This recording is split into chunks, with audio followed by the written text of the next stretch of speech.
सौरभ मलिक का सवाल लेते हैं। इन्होंने बारबेक्यू नेशन के 100 शेयर्स रखे हैं अपने पास और इनका प्राइस है 892। एक साल के लिए और होल्ड करना चाहते हैं, ये सही रहेगा ये? देखिए, इसकी प्राइस हिस्ट्री कम है, लेकिन अगर एक साल का नजर है तो उस पर एक बार व्यू दिया जा सकता है। देखिए, स्ट्रक्चर जो इसमें फिलहाल दिख रहा है वो लोअर टॉप्स लोअर बॉटम का ही दिख रहा है। अगर आप वीकली चार्ट से अगर देखेंगे तो लोअर टॉप्स और लोअर बॉटम्स काफी एविडेंट रहा है। यहाँ पे स्टॉप लॉसेस भी इनके डीप आएंगे, 590 तक के यहाँ पे स्टॉप लॉसेस आएंगे। तो ये स्टॉप लॉस बने रही, सस्टेन अगर हो गया तो कुछ आप ऊपर में देखने मिल सकती है, आपके कॉस्ट के करीब आ सकते हैं, वहां पे आप रिव्यू कर लीजिए। बट ऐसा मैं कहूँ कि काफी एक अच्छी प्राइस पैटर्न दिख रही है, फिलहाल वो नजरत है। स्ट्रक्चर जो है अभी भी डाउन ट्रेंड में है। ओके। एक अजय राय ने सवाल भेजा है, इंटरेस्टिंग है ये। इन्होंने 2 शेयर ले रखे हैं। एक इन्होंने लिया है महिंद्रा एंड महिंद्रा 1560 पर, और दूसरा शेयर इन्होंने लिया केल्टॉन टेक 1050 रुपये पे, 1000 शेयर्स 50 रुपीज़ पे। ये अपने बच्चों के लिए इनको रखना चाहते हैं पोर्टफोलियो में।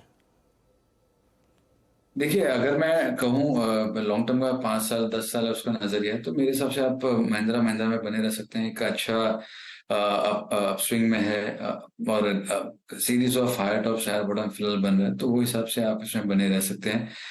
मैं एक चीज और कहूंगा कि अगर आप लंबी अवधि के लिए देख रहे हैं, मैं ये नहीं कहूंगा महिंद्रा खराब है या वीक है स्ट्रक्चर, लेकिन जो मेरा प्रिफर्ड स्पेस रहेगा इसी स्टॉक इसी स्पेस के अंदर, वो है मारुति।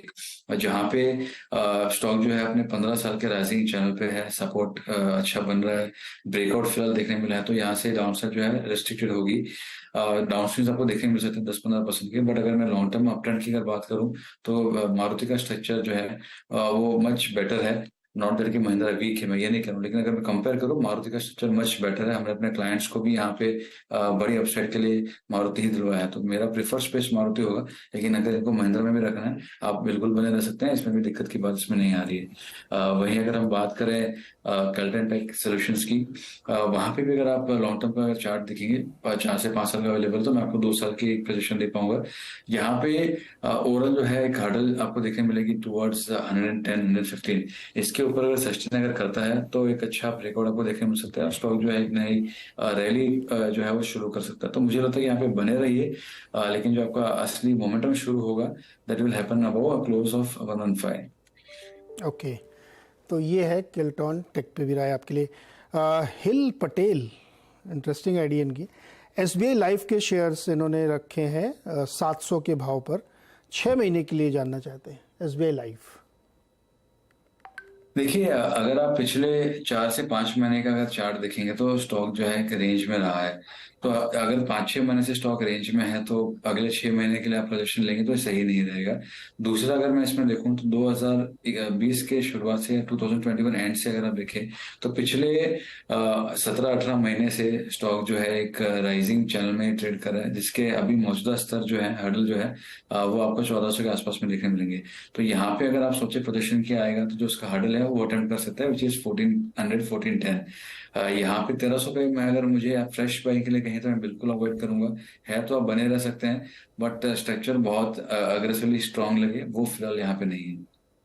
ओके। अरविंद गोयल जी जानना चाहते हैं कि सेल के 2000 शेयर इन्होंने ले रखे हैं 94 रुपये पर, 1 साल से होल्ड करके बैठे हैं। आज तो एक सेल कॉल भी आई है इसमें कोटक इंस्टीट्यूशनल इक्विटीज़ की, उन्होंने तो 50 रुपये का टारगेट दिया है इसका। क्या लगता है सेल जैसा शेयर में इनको अभी और रुकना चाहिए? 1 साल से तो ये 94 रुपये पे होल्ड किए हुए हैं। यहाँ पे मैं कहूंगा आप एक बार के लिए होल्ड कर सकते हैं। एक छोटा एक या मल्टी ब्रेकआउट एक बार देखने में मिला था, बेस फॉर्मेशन इसमें 80 के आसपास में और ऊपर गया है। मौजूदा स्तरों पे एक बार 120 के लेवल से दिखा सकता है, लेकिन it will not happen any time soon. आपको टाइम करेक्शन लगेगा। आप देखिए काफी सारे मेटल नेम्स जो है एक बार मूव करने के बाद में अभी वो एक लंबर पीरियड में आ चुके हैं। तो मुझे लगता है कि यहाँ पे आप बने रह सकते हैं, लेकिन टाइम करेक्शन के लिए आपको तैयार होना होगा। बाकी स्ट्रक्चर खराब नहीं है, it's part of PSU space. मैं पीएसयू स्पेस पे काफी बुलिश हूँ। हर स्टॉक पे कहूँ वैसा नहीं, लेकिन एक ओवरऑल थीम जो है काफी स्ट्रांग लग रहा है, तो मुझे लग रहा है कि एक टाइम करेक्शन में देखने मिल सकता है, बट बियॉन्ड दैट मुझे ज्यादा वीक नहीं लग रहा है। ओके। एक बहुत अच्छा सवाल है गौरव जी। आरईसी पे सवाल है इनका कि क्या राय हो सकती है आरईसी पे लॉन्ग टर्म के लिए। और इसका मैं देख रहा हूँ कि 1 साल में पिछले साल नवंबर में नवंबर में 90 रुपये का था ये, और अब ये आज आप देखिए तो 290 का है। REC PFC दोनों ज़बरदस्त रैली है। क्या करना चाहिए? REC लॉन्ग टर्म के लिए अभी भी अट्रैक्टिव है क्या? देखिए, अगर यहाँ पे फ्रेश एंट्री करनी है तो बिल्कुल नहीं।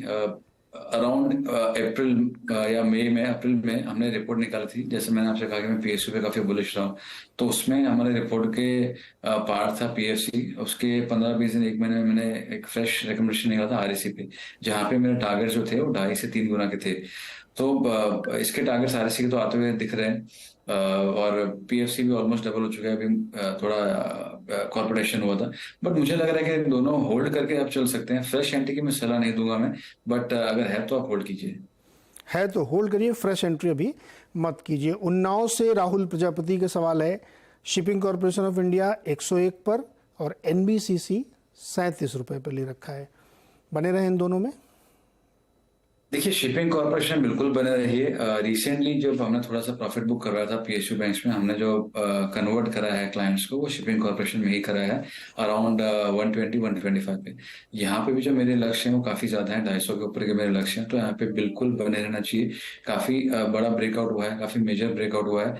और अगर कोई गिरावट आती है, किसी ने अगर नहीं भी लिया है, अगर 125-30 के अगर आसपास में आता है शिपिंग, तो आप इसको फ्रेश एंट्री भी इसमें कर सकते हैं। बिल्कुल यहाँ पे बने रहना चाहिए। वहीं अगर हम बात करें NBCC की, तो इसमें हमने ट्रेडिंग पर से करवाया था। बने रह सकते हैं। ट्रेंड रिवर्सल इसमें भी कंफर्म हो गया है। अगर आपका नजरिया 2-2.5 साल का है तो इसमें भी आप बिल्कुल बने रह सकते हैं। ओके, इसमें बने सकते हैं। ऐसा ही एक सवाल और आया है जो REC टाइप का ही है। FSCT फैक्ट में जानना चाहते हैं कि क्या करना चाहिए, और इन्होंने शेयर ले रखे हैं 558 के भाव पे इन्होंने लिए हैं। अब इसमें भी वही कहानी है कि पिछले 1 साल पहले ये शेयर कितने का था भाई? ये नवंबर 2022 में ये शेयर 130 रुपये का था, अभी 530 का है। तो इन्होंने एकदम टॉप पे जाके लिया है। क्या करना चाहिए इनको? देखिए, ये काफी मेरे दिल के करीब शेयर है, फर्टिलाइजर्स एंड केमिकल्स। रीजन ये है कि मेरे प्रीवियस ऑर्गेनाइजेशन में मैंने बहुत अग्रेसिवली पिच किया था। इसमें 23-24 साल का ब्रेकआउट हमको देखने मिला था, अराउंड 70-75 के आसपास में। तो इतने बड़े ब्रेकआउट्स काफी रेयर होते हैं। तो मैं काफी फंड मैनेजर्स के पास में गया था, लेकिन ये गवर्नमेंट होल्डिंग है, 90% गवर्नमेंट के पास है, फ्री फ्लोट उतना था नहीं, तो उन्होंने नहीं लिया। आज आप देखिए 2-3 साल में शेयर जो है वो 75-80 वाला 500 के ऊपर चला गया। तो ये जो है अपने टारगेट्स अचीव कर चुका है। इन्होंने काफी ऊपरी लेवल्स पे चेज करके हिसाब से लिया है। तो मैं कहूंगा आप थोड़े से सतर्क रहिए। यहाँ पे जो सपोर्ट्स है, क्योंकि आप देखिए वर्टिकल रैली थी, तो सपोर्ट्स भी आपको जो है वो काफी डीप ही मिलेंगे। तो अगर मैं प्रीवियस मंथ का लो भी पकड़ूं, that also is very weak, very low, 440 का है। तो इनको मैं कहूंगा 2 चीजें हैं इनके पास। अगर इनको रिस्क लेके ही करना है और स्मॉलर स्टॉप लॉसेस चाहिए, तो आप 495 का स्टॉप लॉस रखे चलिए। वो अगर टूटता है तो एक बार एग्जिट कीजिए, अदरवाइज जो स्टॉप लॉसेस बड़े वाले जो है काफी नीचे में आएंगे। ओके, क्या इसमें कुछ बड़ा बदलाव हो रहा है क्या? मतलब फैक्ट तो गजब कमाल किया है भाई, 1 साल के अंदर 3-4 गुना। जी, आप देखिए जितना बड़ा कंसर्वेशन एनर्जी होता है, उसका जो ब्रेकआउट जब होता है, इसलिए स्प्रिंग आप उसको दबा रहे हो, अब परफॉर्मेंस उसका चालू हुआ है। आप कितने सारे एग्जाम्पल, आपको मैं BMN का एग्जांपल दूं जो हमने दिया था, PFC REC दिया था, हमने कर्नाटका बैंक दिया था। तो ये सारे आप स्टॉक्स देखिए, पिछले 4-5-6 महीने में इतने बड़े मोमेंटम दे चुके हैं। आप टीटागढ़ वैगन देख लीजिए, अभी उसका नाम बदल गया, टीटागढ़ रेल सिस्टम हो गया, हमने 180 पे दिया था। इस सारे में 10-15 साल के ब्रेकआउट था। तो मेरा ये एक्सपीरियंस रहा है कि अगर 15-1 साल का अगर आपको ब्रेकआउट देखने मिलता है, तो स्टॉक जो है वो दुगुना तिगुना होने की उसमें क्षमता आ जाती है। मैं ये नहीं कहता हूँ हर बार होता है, बट मेजरली आपको एक अच्छा देखने मिलता है। तो हमने अपने मॉडल जो है उसी के अराउंड डिवाइस करके रखे हुए हैं कि कोई अच्छा कैप्चर आपको देखने मिले। तो मुझे लगता है कि देखिए इसका जो था 7 टाइम्स ऑलरेडी हो चुका है, तो अपने टारगेट्स को अचीव कर चुका है। तो मैं ये नहीं कहता हूँ फैक्ट वीक है, लेकिन आप टारगेट के बाद में अगर आप ले रहे हैं, then you should be aware कि रिस्क कितनी आपको आ सकती है। जहाँ पे आपके दूसरे फर्टिलाइजर स्टॉक्स इतना नहीं भागे हैं, वहां पे ये इतना भाग गया। जैसे हमने RCF दिलाया अपने क्लाइंट्स को, जहाँ पे काफी बड़ा ब्रेकआउट था, तो हम RCF दिलाया, हमने फैक्ट अभी नहीं दिलाया। तो it's about how you position yourself. Okay, अभी कोई है ऐसे जो 10-12-15 साल का ब्रेकआउट तोड़ रहा हो? देखिए शिपिंग ही है, जैसे मैंने आपसे कहा हमने 125 के आसपास 120-25 में शिपिंग दिलवाया है। इतना मोमेंटम उसमें नहीं आया है। आप बीईएल देख लीजिए, ये भी हमने 125 में दिलाया था जहाँ पे आपको 15 साल का ब्रेकआउट था। अभी 135 के आसपास में चालू है, इतना मोमेंटम नहीं आया है इसमें। तो ये भी हमारा टारगेट जो है वो 300 के आसपास के हैं। तो these are part of our report, हमने इस पे रिपोर्ट निकाली है। तो काफी अच्छा लग रहा है यहाँ पे।